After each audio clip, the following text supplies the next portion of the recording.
Today, I want to talk about Borrowed Time. Borrowed Time is a survivor perk that has long frustrated many killer players since its introduction in patch 1.4.2.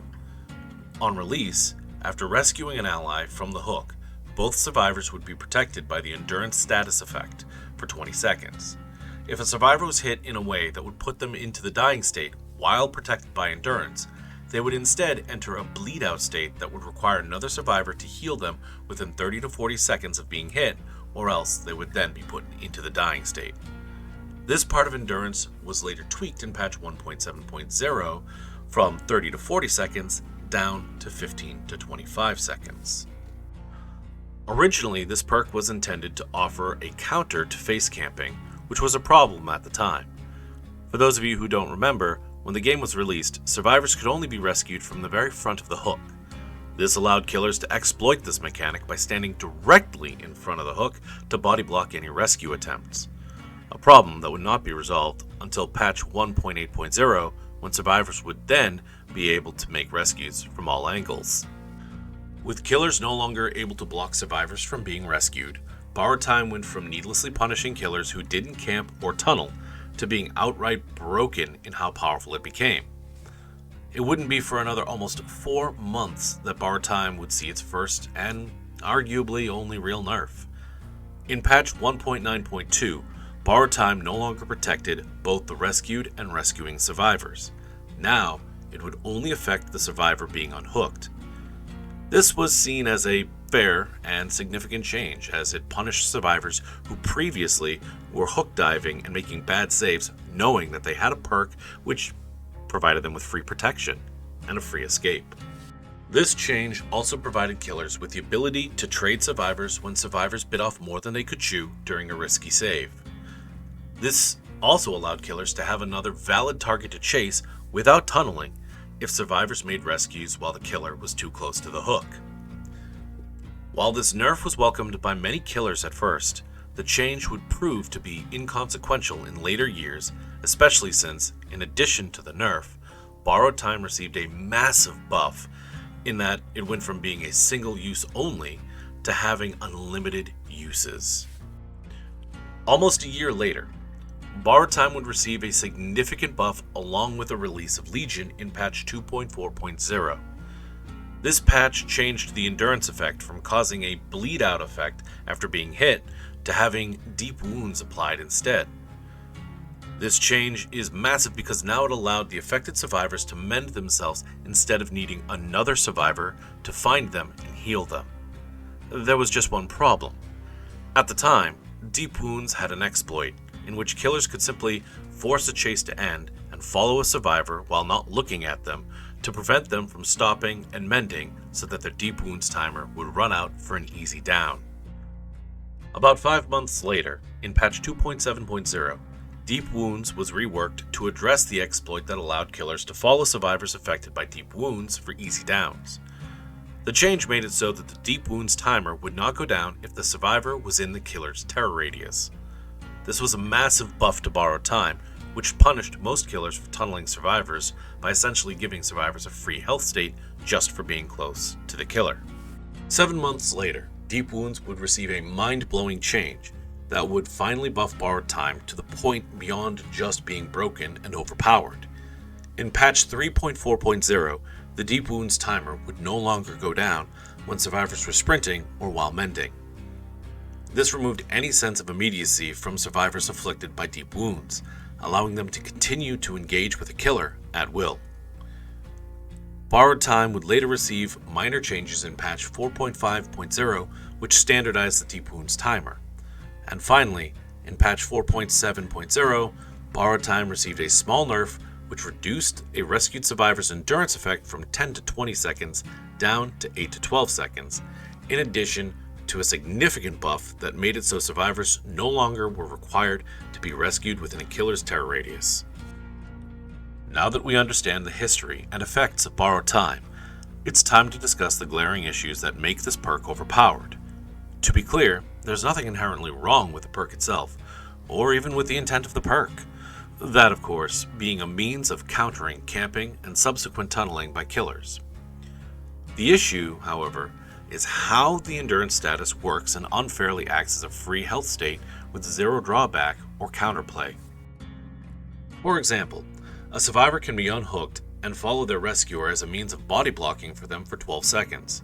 If they're running through a choke point or a doorway, such as in a killer shack, the survivor with the endurance effect can stand in the way, blocking the killer from following the other survivor altogether, and with no risk to themselves. This is commonly known as BT blocking. This is also the reason why the much needed nerf from patch 1.9.2 is rendered inconsequential by survivors who exploit and abuse this perk. Bar time only gets worse in terms of exploitation when combined with Decisive Strike and Dead Hard. I can't tell you how many times I've personally been on the receiving end of survivors abusing these easily exploited perks. For example, an unhooked survivor blocks a door, forcing a killer to hit them in order to get through. The hit survivor then runs off behind their rescuer, body blocking for them, using Dead Hard to avoid attacks by the killer or to eat an attack aimed at their rescuer. But that right there is a prime example of what is wrong with endurance when combined with Dead Hard. It makes it so survivors effectively need to be hit 3 times before going down, allowing them to tank against a killer with no drawback or counterplay. This even works against killers who can instant down survivors and can even be used to ignore the exposed effect, effectively making survivors invincible. This effect becomes even worse when survivors are using a medkit with a styptic agent, also known as borrowed in a bottle, which effectively makes it so survivors need to be hit 4 times before going down. On a side note, even if Dead Hard is not used to dodge a killer's attack directly, it's more commonly used to dash towards a window or a pallet, whereby resetting a chase, and thus having the same effect as a free additional health state. And let's not forget about Decisive Strike. So after hitting an unhooked survivor who has endurance, because they're blocking you from chasing another survivor, and then using Dead Hard to make you whiff your next attack, because they continue to block you while you're chasing another survivor, you finally decide to down the survivor who's been blocking you. The trouble is, if you're not paying attention, you get hit with Decisive Strike, starting the whole chase over again, and that's assuming they don't have a buddy to tag in for them by also body blocking you. And if you are paying attention, now you're stuck with a slug survivor that you can do nothing with other than walk away from, or camp them until Decisive Strike runs out while everyone else heals and works on generators. Here, a killer is being punished because they dared not to tunnel an unhooked survivor. Now, it's true that Decisive Strike can be used offensively, even without the support and benefits from Dead Hard or Borrowed Time. However, its impact is significantly weaker because the amount of time wasted just doesn't compare to when it piggybacks off of Endurance and Dead Hard. So how do we fix this? The first thing that could help to make Borrowed Time more fair would be to add a simple argument in the coding that would cancel the endurance effect every time a player with endurance took a protection hit or similar protective action. Endurance would still provide survivors with protection for themselves, but by taking a protection hit for someone else, it would cause them to go down instead. This would prevent survivors from using Borrowed Time and Endurance offensively to engage killers instead of as a means of escape for themselves.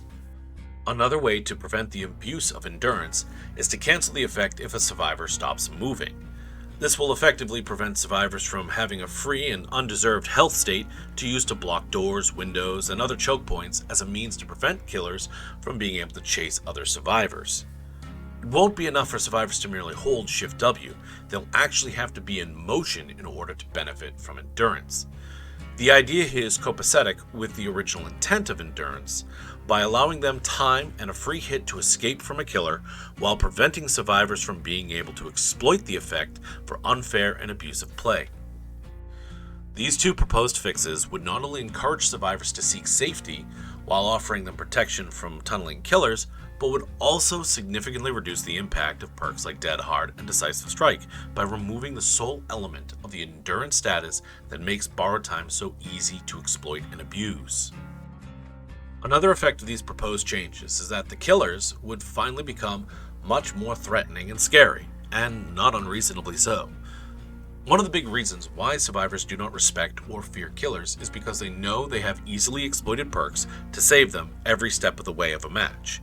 So survivors never really feel as though they're in any sort of danger or risk outside of very few exceptions. In fact, the very reason these perks are at the top of the Survivor meta is not because of how strong these perks are individually, which they are quite strong, but because of how easy they are to exploit when used together. This is the reason why so many high rank or high MMR Swift teams run these perks. They are easy to abuse and have a profound impact on a match. Along with these two changes to the endurance status, I also believe that borrowed time should be made part of a Survivor's base kit. If there's one thing that I learned from analyzing Once's experiment, it's that camping and tunneling are very problematic for the overall health of the game, and adding borrowed time to a Survivor's base kit would be a good step forward in helping to mitigate the use of these tactics. Now, to be clear, I do not believe that borrowed time in its current form should be added to a Survivor's base kit, but rather borrowed time with the changes to endurance that I have proposed. The changes I have presented offer protection to a survivor seeking to flee from a hook, patching themselves up, and then jumping back into the game, while not allowing survivors who wish to jump right back into the action a free and undeserved health state. Now, I have no delusions that these changes will somehow magically fix Dead by Daylight. They won't. There are a lot of problems which will be discussed in future videos, but this will be a positive step in the right direction in making the game fair and fun for both sides to play. Even if these changes were to be implemented, it would do nothing to solve the fact that a team who is efficient on generators and good at abusing the game's numerous broken loops can still finish the generators and escape with the killer only getting a few hooks at best. However, these changes will have a significant positive impact on games where the killer and survivors are around the same level of both skill and power. I would like to add a bit of an addendum. Over the years, I have kept hearing killer players and killer mains rallying to the same argument over and over again: buff killers, and for a time I too believed in this cause. However, time makes wise men of all of us, and I've come to an understanding that many content creators seem to be missing when it comes to balancing issues within Dead by Daylight. And that is that the issues cannot be merely solved by buffing one side or the other. And that's how the game ended up in the mess that it is in the first place. What needs to occur is the removal of exploits from both sides equally. This, of course, is the opposite of what the devs do by quickly fixing exploits on one side while ignoring the exploits of another. The other reason why I rarely, if at all, hear other content creators discussing exploitation of other perks that are not immediately in a PTB is presumably because they are enjoying the benefits of those exploits themselves, further fueling the problem rather than working to a solution. And that's going to do it for today's video. If you like the content, be sure to leave us a like and don't forget to hit that subscribe button. It really helps out the channel. And if you want notification when other videos go live, make sure to ring that bell. I do plan on putting out gameplay videos, especially games other than just Dead by Daylight, but I also plan on getting some more discussion videos in the mix. However, between streaming and making videos for YouTube, as I'm getting back into the swing of things, discussion videos do tend to take a little bit more time. So hitting that bell icon will make sure that you don't miss a video when it comes up. Well, that's going to do it for me, everyone, and I'm going to see all of you guys in the next video. Bye.